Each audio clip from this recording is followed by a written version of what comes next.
ដោយខ្លួនឲ្យរស់នៅទៅតាមធម្មជាតិគឺជារឿងមួយដែលធ្វើឲ្យជីវិតការបណ្ដោយខ្លួនឲ្យរស់នៅទៅតាមធម្មជាតិគឺជារឿងមួយដែលធ្វើឲ្យជីវិតអ្នកកាន់តែប្រសើរឡើងកាលណាបើអ្នកកាន់តែបន្ធូរអារម្មណ៍លទ្ធផលដែលអ្នកទទួលបានក៏កាន់តែល្អជាងមុន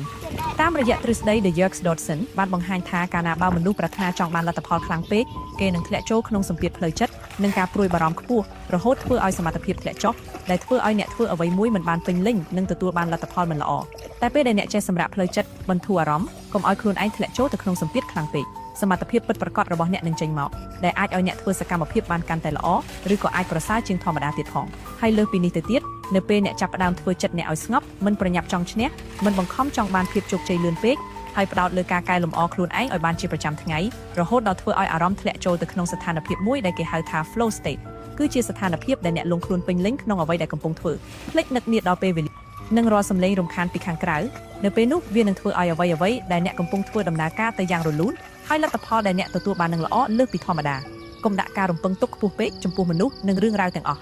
កាលណាបើអ្នកបន្ថយការរំពឹងចង់បាននិងការចង់គ្រប់គ្រងលើអ្វីគ្រប់យ៉ាងហើយបណ្ដោយលទ្ធផលឲ្យទៅតាមធម្មជាតិនោះគ្រប់យ៉ាងនឹងកាន់តែប្រសើរឡើង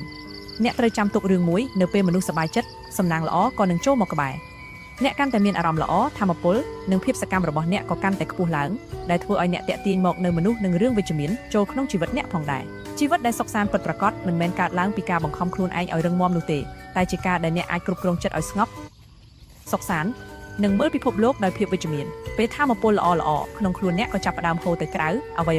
ល្អក៏នឹងកើតឡើងមកក្នុងជីវិតអ្នកដោយធម្មជាតិ